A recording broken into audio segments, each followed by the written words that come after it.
The Analects of Confucius Chapter 14. 14.1 Xian inquired about shame. Confucius said, "To seek salary when the way prevails in your state is shameful. To seek salary when the way is absent is equally shameful." Xian asked, "Can one without arrogance, self-aggrandizement, resentment, or greed be considered humane?" Confucius replied, "This may be called difficult, but I cannot confirm it constitutes human goodness." 14.2 The Master said, "A she preoccupied with comfort is unworthy of the title." 14.3 The Master said, "Under just governance, speak and act boldly. Under unjust governance, act boldly but speak with caution." 14.4 The Master said, "The virtuous necessarily produce worthy words, but eloquent speakers need not be virtuous. The humane are invariably courageous, but the courageous need not possess human goodness." 14.5 Nan Gongwo addressed Confucius. "Yi excelled in archery, and Ao could capsize boats. Yet both died violently. You and Ji farmed personally, yet gained the realm." Confucius remained silent. After Nan Gongwo departed, he remarked, "Here truly is a noble man, a man who reveres virtue." 14.7 The Master said, "A noble man may lack perfect humaneness, but an inferior man never attains it." 14.8 The Master said, "Can love exist without diligent effort? Can loyalty exist without guidance?" 14.11 The Master said, "To endure poverty without resentment is hard. To possess wealth without arrogance is easier." 14.12 Zai Lu asked about the perfected man.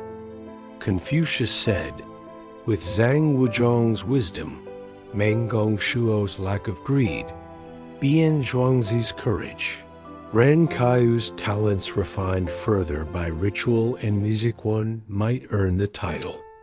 Yet for contemporary perfection, when seeing game, consider righteousness. Facing danger, accept destiny. Enduring hardship while upholding lifelong principles, this suffices." 14.14 Confucius asked Gongming Jia about Gongshu Wenzi. "Is it true your master never speaks, laughs, or accepts gifts?" Gongming Jia replied, "The report exaggerates. He speaks when timely, none weary of his words. Laughs when joyful, none weary of his mirth. Takes only what is right, none resent his acceptance." Confucius said, "Is this so? Could it truly be?" 14.15 The Master said, "Duke Wen of Jin was cunning, but not upright. Duke Han of Qi was upright, but not cunning." 14.16 Zai Lu said, "When Duke Huan executed Prince Ju, Zhao Hu died for him, but Guanzhong did not. Was Guanzhong lacking in humaneness?" The Master replied, "Duke Huan united the feudal lords without warfare through Guanzhong's efforts. Such was his humaneness."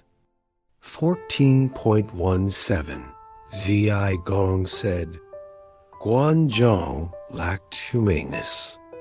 He failed to die for Prince Ju and instead served his killer." Confucius said, "As Duke Huan's minister, Guanzhong made him hegemon, restoring order to the realm. To this day, people benefit." Without him, we'd wear barbarian garb with hair unbound. Should he have died obscurely like some common man in a ditch? 14.18 When Gongshu Wenzi's minister Zhuan rose with him to high office, Confucius remarked, "He truly earned the title refined."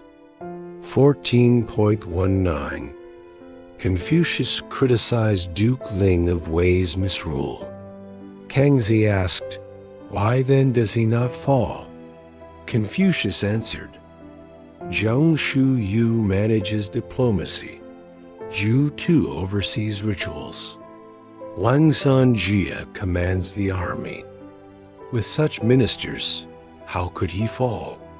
14.20 The master said, "Bold claims make action difficult." 14.21 After Chun Heng murdered Duke Jian, Confucius bathed ceremonially and reported to Duke Ai. Chun Heng slew his ruler. Request punishment. Duke Ai said, "Inform the three chiefs." Confucius declared, "As a former minister, I was obliged to report." My ruler said, "Inform the three chiefs." He informed them, but they refused. Confucius repeated, "As a former minister, I was obliged to report." 14.22 Zi Lu asked about serving a ruler. Confucius said, "Oppose without deception." 14.23 The master said, "The noble man comprehends higher principles. The inferior man grasps base matters." 14.24 The master said, "Ancient scholars studied for self-cultivation. Modern scholars study for others' approval." 14.25 Ku Boyu sent an envoy. Confucius invited him to sit and asked, "What is your master doing?" The envoy said, "He seeks to reduce his faults, but has not yet succeeded." After the envoy left, Confucius exclaimed, "What an envoy! What an envoy!"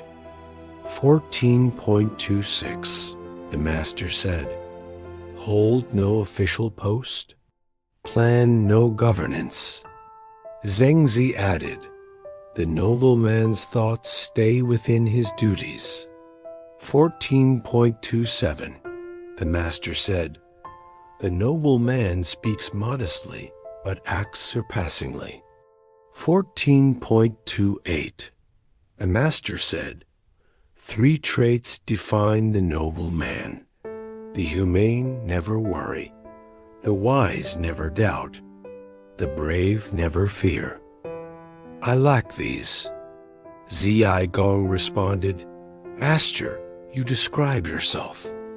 14.29 Zi Gong criticized others. Confucius said, "C must be flawless. I have no such leisure." 14.30 The master said, "I worry not about obscurity, but about incompetence." 14.31 The master said, "To detect deceit without anticipating it, to recognize falsehood without presuming it, is this not wisdom?" 14.32 Wei Sheng Mo said, "Why do you rush about Qiu? Is it not to flatter?"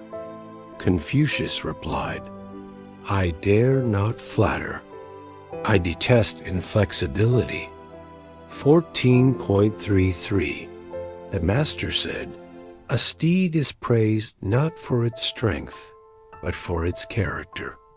14.34 Someone asked, "Is repaying injury with virtue good?" Confucius said, "How then repay virtue? Repay injury with justice. Repay virtue with virtue." 14.35 The master sighed. none understand me. Zi Gong asked, "Why say this?" Confucius answered, "I resent neither heaven nor men. Studying earthly matters, I comprehend higher truths. If any understand me, it is heaven." 14.36 Gongbo Liao slandered Zi Lu to Jisun. Zifu Jingbo reported, "My lord is misled, but I can execute Gongbo Liao publicly." Confucius said, "The way's triumph or failure rests with fate. What can Gongbo Liao do against fate?" 14.38 The master said, "The worthy withdraw from corrupt society. Next, from disordered states. Next, from disrespectful treatment. Next, from harsh words. 7 achieve this." 14.38 Zi Lu lodged its stone gate. The gatekeeper asked, "From where?" Zi Lu answered, "From Confucius." The gatekeeper said, "The one who persists when success is impossible?" 14.39 Confucius struck chimes in Wei. A basket carrier passing by said, "How determined, but how stubborn. If none understand you, desist. Wade through deep water. Lift robes through shallow streams." Confucius remarked, "How decisive, and how effortless." 14.40 Zi Zhang asked, "The book says, Gaozong observed morning silence for 3 years. Why?"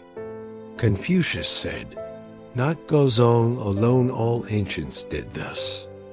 After a ruler's death, ministers obeyed the prime minister for 3 years. 14.41 The master said, "When superiors cherish ritual propriety, the people are easily governed." 14.42 Zi Lu asked about the noble man.